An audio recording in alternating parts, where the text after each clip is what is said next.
I'm going to talk to you about some things I've learned in my journey. Most from experience, some of them I heard in passing, many of them I'm still practicing, but all of them I do believe are true. Life is not easy. It is not. Don't try to make it that way. Life's not fair. It never was. It isn't now, and it won't ever be. Do not fall into the trap, the entitlement trap, of feeling like you're a victim. You are not. Get over it and get on with it. So the question that we've got to ask ourselves is what success is to us, what success is to you. Is it more money? That's fine. I got nothing against money. Maybe it's a healthy family. Maybe it's a happy marriage. Maybe it's to help others, to be famous, to be spiritually sound, to leave the world a little bit better place than you found it. Continue to ask yourself that question. Now, your answer may change over time, and that's fine. But do yourself this favor. Whatever your answer is, don't choose anything that will jeopardize your soul. Prioritize who you are, who you want to be, and don't spend time with anything that antagonizes your character. Be brave, take the hill, but first answer that question, what's my hill? So first, we have to define success for ourselves.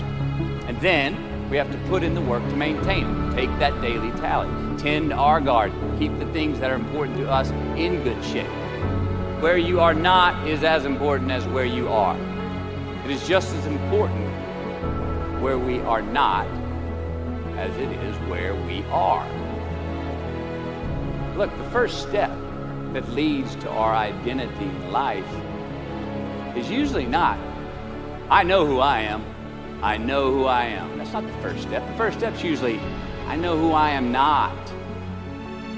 Process of elimination. Defining ourselves by what we are not is the first step that leads us to really knowing who we are. You know that group of friends that you hang out with that they really might not bring out the best in you? You know, they gossip too much or they're kind of shady. They really aren't going to be there for you in a pinch.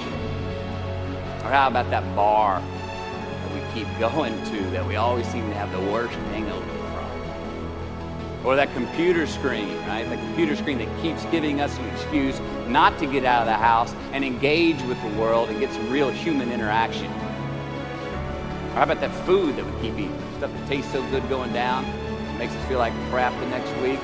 We feel lethargic and we keep putting on weight.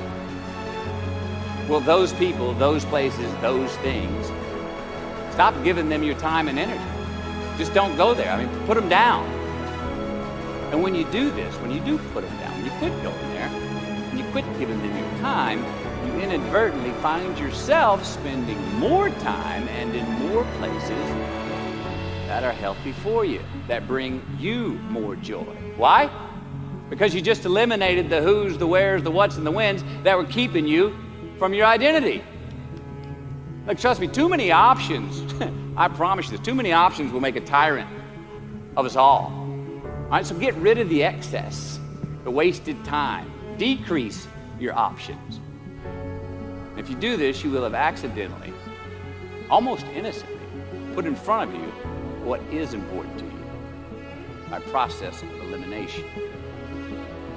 Knowing who we are is hard. It's hard. So give yourself a break. Eliminate who you are not first, and you're going to find yourself where you need to be. Instead of creating outcomes that take from us, let's create more outcomes that pay us back, fill us up, keep your fire lit, turn you on for the most amount of time in your future. We try our best, we don't always do our best.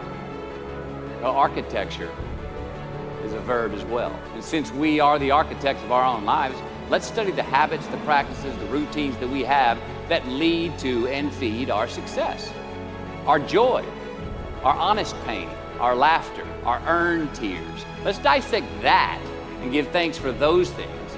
And when we do that, guess what happens? We get better at them, and we have more to dissect. Be discerning. Choose it because you want it. Do it because you want to.